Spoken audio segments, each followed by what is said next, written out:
they don't know. And even though they're very learned people.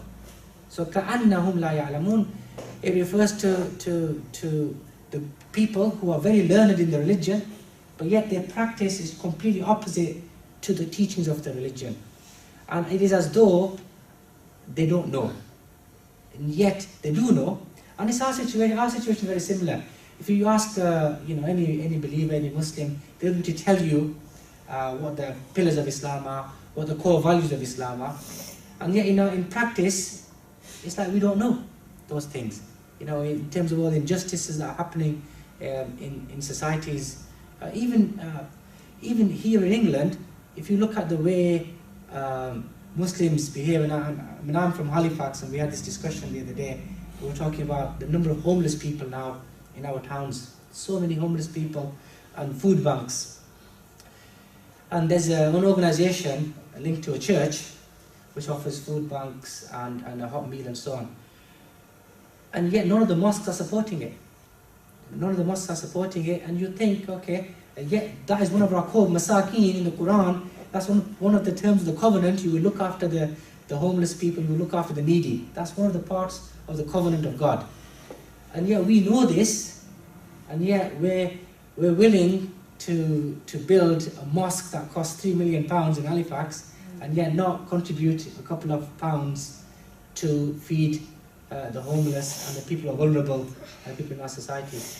And this is what this means. We know, yet we don't know. In practice we don't know.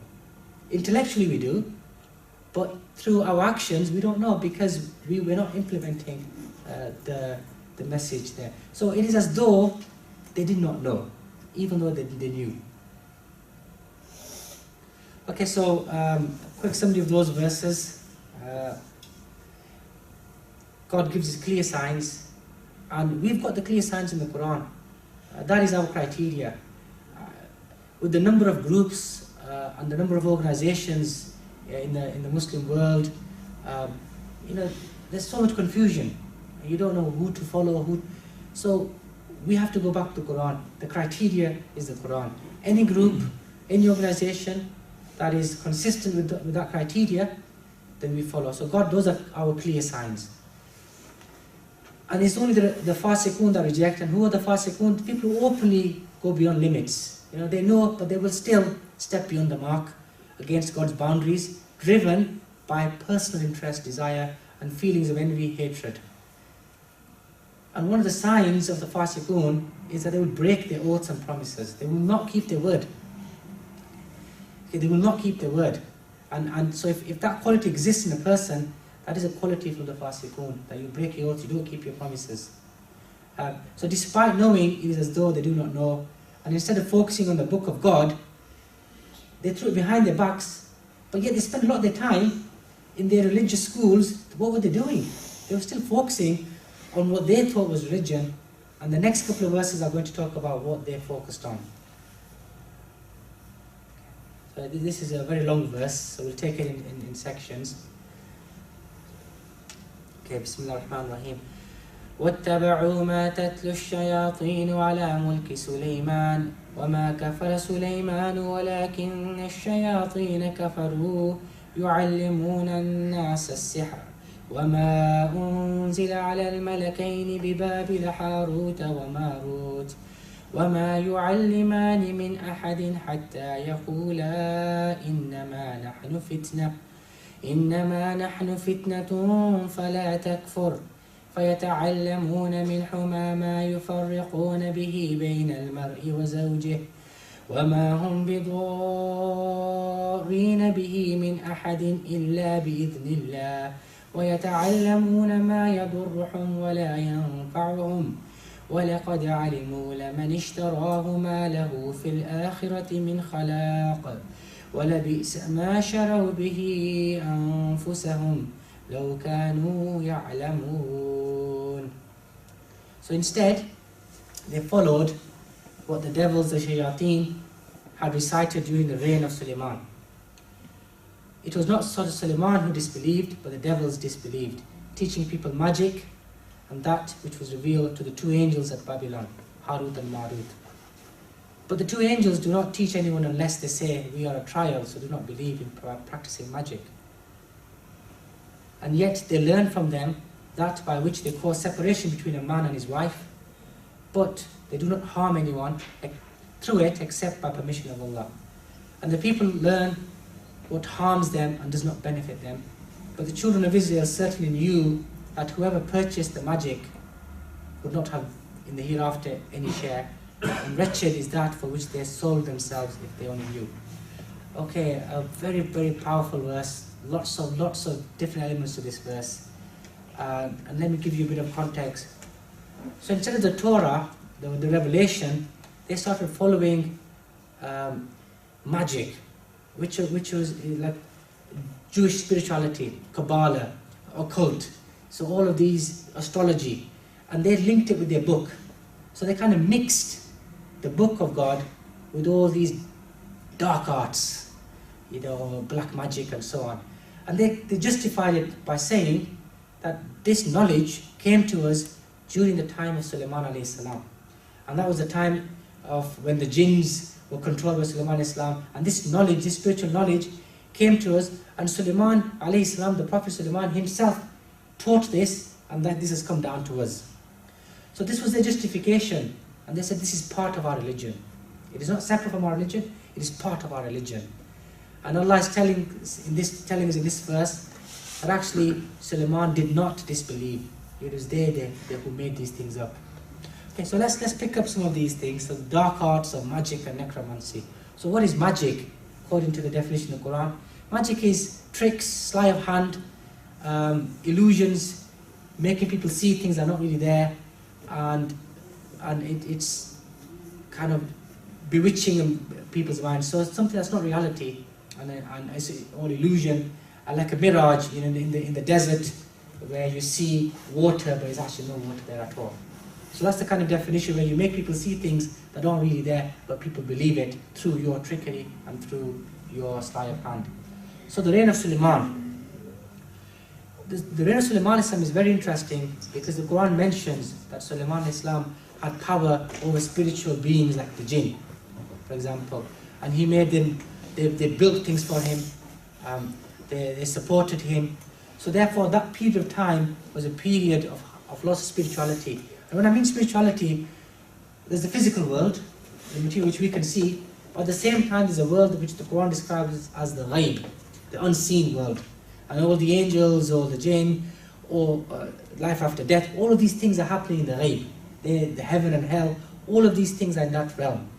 Now sometimes God can allow access to human beings to that realm as well, and they can interact with that realm. So in that period of time, there was a crossover between the physical world and the spiritual world, the ghaib, in the time of Sulaiman alayhi salam. And as a response, the deviant people, the people who thought, okay, our position is being threatened, they popularized magic, the occult, and they formalized and codified it. So they wrote manuals to describe how to do magic, how to achieve certain things, and so on. And there's a correlation here. You will find that at times when the people's morality sinks low, or there's chaos in society, the people turn to magic and astrology and these kind of things more. And you can see in our times as well. Whenever there's a lack in the people's morality, where society goes through the dip, you will see that the masses, the ordinary people, want to cling on to something. They want this peace, reassurance, and therefore there's a growth in magic and astrology and those kind of things. Okay, and so this is what happened after the time of Sulaiman alayhi salam. So there was a growth in these kind of things. So to give themselves authority and legitimacy, so these shayateen, these devils in human form, in the Quran, the word shaitan refers to people and to the unseen beings as well. So anybody who promotes this, the negative things is called a human shaitan. And then those jinn who in the ghaib, who promote the negative there, they're the spiritual shaitans, you could say. So to give themselves authority and legitimacy, they claim that this knowledge was taught and permitted by the Prophet Sulaiman alayhi salam.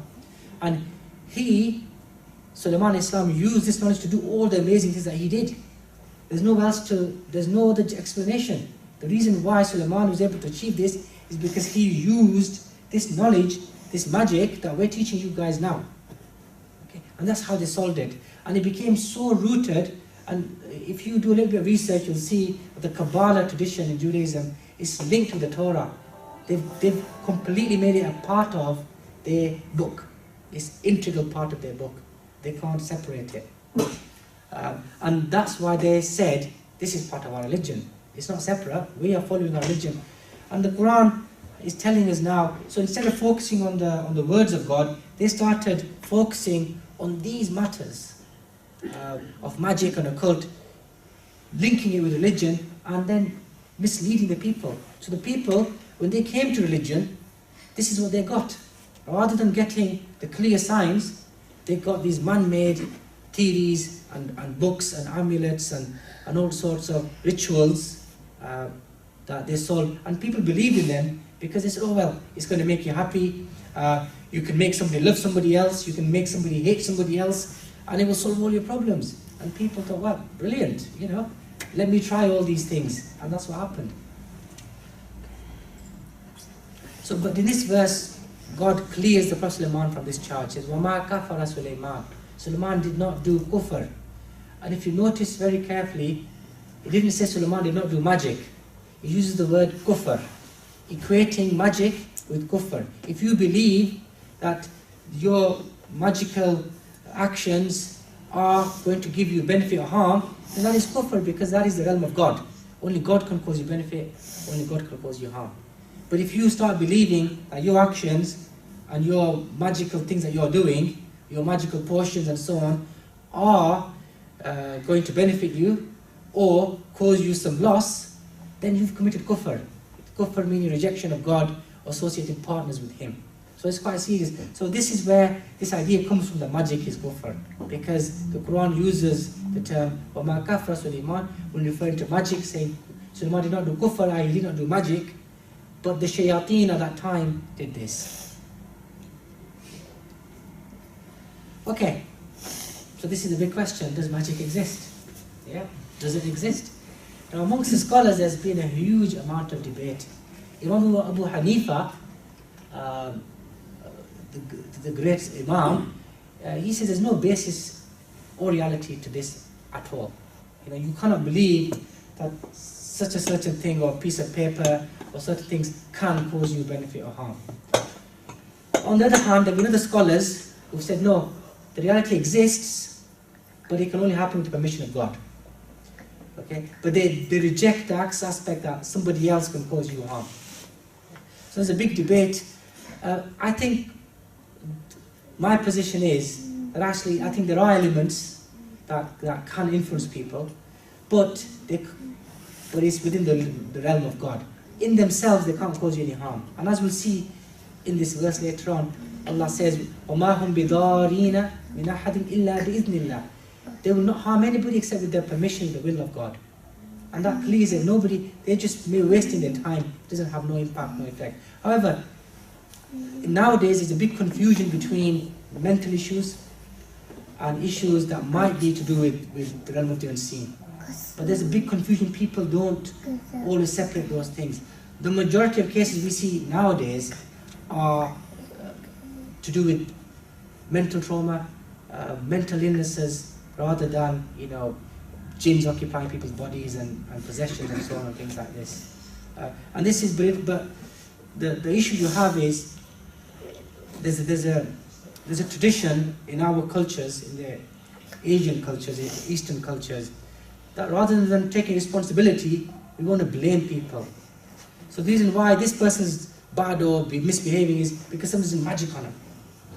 We don't want to take any responsibility ourselves. No, we want an excuse to say, okay, it's okay for us. It's not our fault, and this goes away against the principle in the Quran that every human being has to bear their own burdens. You have to take accountability and responsibility for your own actions.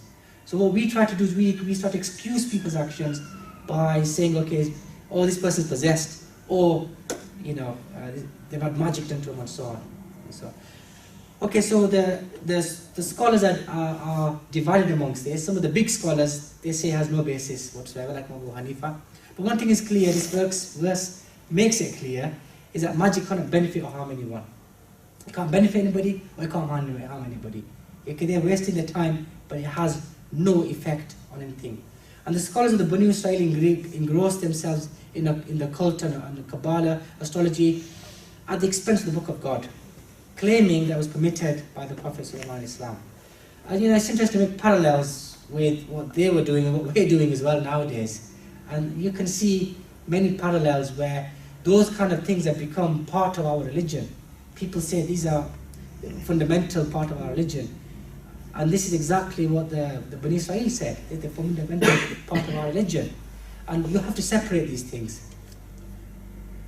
Okay, the other thing that's mentioned in this verse is the two angels of Babylon. So there's two things. So they follow two things. One was the magic and the astrology and the occult of the devils, the shayateen. And the second thing they followed was what was revealed, unzila, sent down to the two angels of Babylon.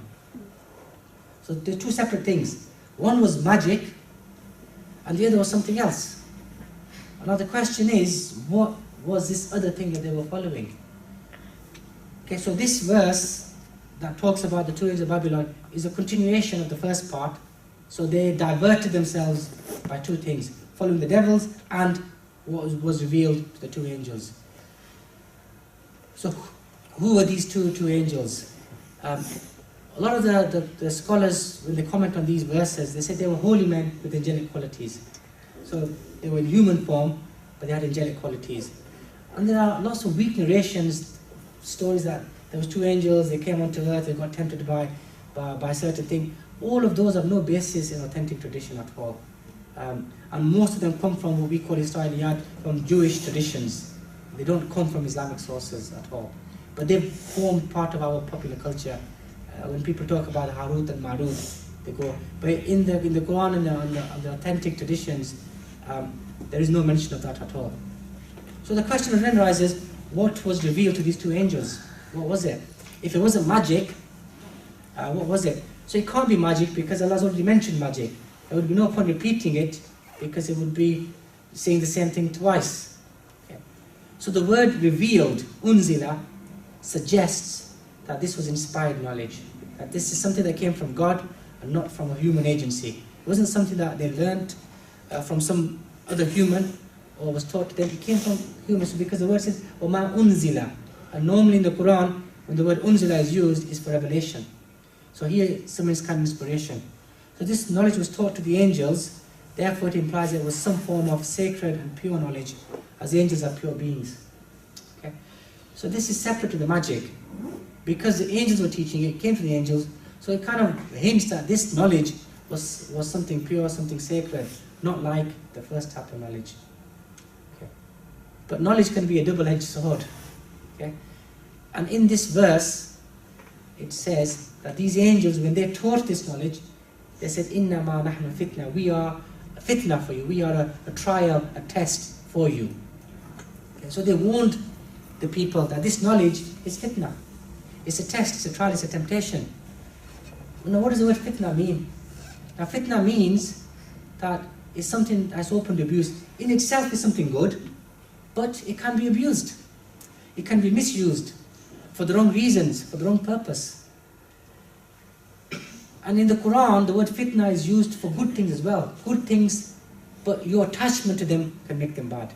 So for example, in the Quran, Allah says, إِنَّمَا أَمْوَالُكُمْ وَأَوْلَادُكُمْ fitna. Your wealth and your children are a fitna for you, or a test for you. It doesn't mean wealth is bad, it doesn't mean your families or children are bad. And that's that. So this suggests that the word fitna doesn't mean that they were teaching something bad, but it was a test and that could be open to abuse, and if too much attachment or excess in that knowledge would lead to fitna. Okay? So excessive attachment can lead, so excessive attachment to wealth, excessive attachment to children can lead to kufr and rejection of faith, because sometimes you make a choice, okay, rather than going with faith, you will be tempted to go against. But in and of themselves, these things are not bad. Okay? So therefore, what these angels taught wasn't anything bad, But they did warn people that it can be abused and misused. So be careful. That's what they said. So, where does this leave us then? So the knowledge, so what was this knowledge? And what comes from a reflection of these verses is that this knowledge was something to do with the spiritual quality of words, of the verses of the Torah, and the effects of the divine words. And this was developed by Jewish mystical tradition. So the spiritual words, the revelation of God, God's word is powerful. And it's not just ordinary words. These are life-creating and powerful forces, like forces of nature. So the God's words have power. So these angels taught the people something to counteract the magic. However, there was a danger that you could use this itself for magical purposes and so on. So this knowledge was of the spiritual effects of the divine words developed by the Jewish mystical tradition, and it manifested itself in various rituals, certain things they would do, amulets, taweez, use of numbers, writing things in numbers, very much as our tradition has it, charts and graphs and diagrams and so on like this. And they used to use it to gain protection from the evil eye, to make people fall in love, and to inject the hate between each other. Okay? This probably sounds very familiar to you guys. Okay, this is exactly what they used to do as well. So they used to use this to say, okay, right, I'm going to make this person fall into love with that person, I'm going to make this person hate that person, and they were using certain, read certain words, blow them on a drink, and they would make that person drink that thing and so on. Entirely similar to what we have nowadays. However, this knowledge was distinct from magic. It wasn't magic at all. It was based upon the divine words. So it had a spiritual source, but it wasn't magic. And it wasn't astrology. And in itself, as I just mentioned earlier, it was praiseworthy in itself. It wasn't linked to jinns or demons. It didn't come from them at all. But it began to be used in a similar manner to magic. So therefore, this is the fifth aspect, where you started misusing and abusing this knowledge for the wrong purposes. It is possible that this knowledge, why was it given to those angels? It's possible that it was given to the angels to counteract the prevalence of the magic. So because this magic was prevalent everywhere, so all these religious people were promoting this magic. So therefore, to take people away from them, there had to be an alternative. So it's possible that God revealed this knowledge to those angels to protect ordinary people from the influence of the high priests, the witch doctors and magicians. So instead of going to them, they could go to the book of God and find inspiration there. So there's one possibility that was the reason. However, this same knowledge could be misused and abused. And therefore, this is fitna, and it has to be applied with caution. And one of the examples that is given of this fitna is that they taught things that would split husband and wife. So one of the things that they used this knowledge for was to divide families. And this is just one example that's been given. And the reason why this is given is a sign of the moral depravity and the depths that people had sunk into. Because the most important unit and structure that holds society together is the family. If that structure is weakened, then the whole society is going to collapse. So Allah is telling us that this knowledge was used in such a bad way, and that it was even used to destroy families. So therefore, this is an example of how low that these people went to. They started abusing this knowledge. So because the relationship between husband and wife and the family underpins the entire social structure of society. And if there's no harmony and there's no cohesion within a family, you will see that the society will collapse as well. You won't find that as well. And the ultimate thing that Shaitan wants to do is destroy humanity. And the way you do that is destroy society. And the way you do that is you destroy families. And so this knowledge was abused to do that. So this knowledge began to be abused to dismantle the cornerstone of society. And that's why it's mentioned here that although this knowledge may have some good to it, but it was misused and it was abused, and therefore it was a test. And instead of going now, the revelation has come. So at the time of the Prophet ﷺ, this was happening as well. The revelation came, and yet they said all the public, the masses, were engrossed in this magic. And that's all they knew, because it was easy for them to understand. And so the Quran is referring them back, go back to the book, to the clear signs. And in a way, it's a message to us as well. We need to leave all these things and go back to the clear signs that we've got. And this verse tells us, despite all this, they have no power. And وَمَا هُمْ بِضَارِينَ, they will not harm anybody except بِإِذْنِ. And the reason why this is so fundamental is because this goes to the core of our faith, our belief.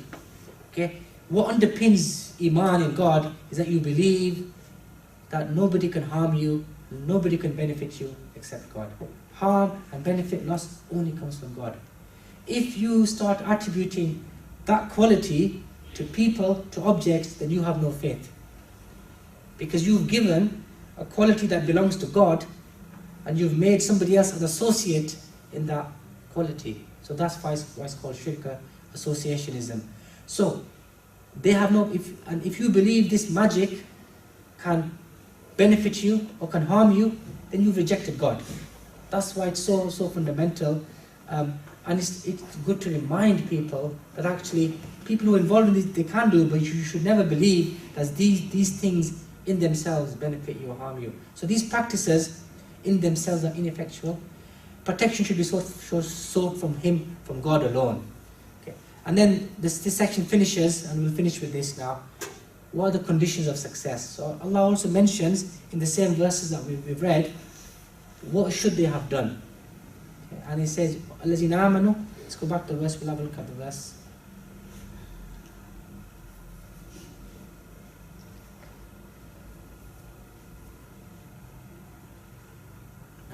Okay.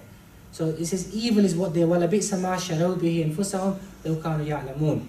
And the next verse, it finishes off, says, وَلَوْ أَنَّهُمْ آمَنُوا. If they had believed. And belief here doesn't mean believing the points of your sect. This is the Aqidah, 76 points of Aqidah, checklist. No. Belief here means this fundamental thing that benefit and harm only comes from God. And God alone. وَلَوْ أَنَّهُمْ آمَنُوا وَاتَّقَوْا. And they were mindful of God. They were fearful of God. Did not overstep the boundaries that He's laid for them. لَمَثُوبَةٌ مِّنْ عِنْدِ اللَّهِ خَيْرٍ. Then their reward with Allah would be mighty in the next life. In this life and the next life. And that is the key message of these verses.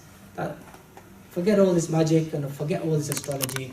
You need to have Iman that God only benefits you.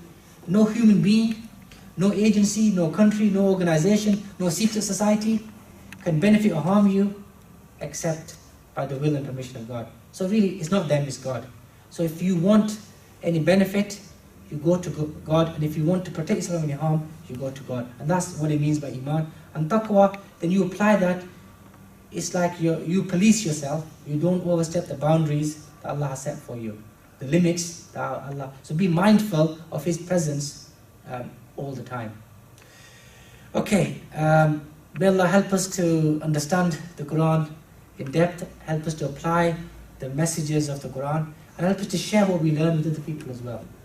Okay, Jazakallah. So I think it's time for Maghrib now.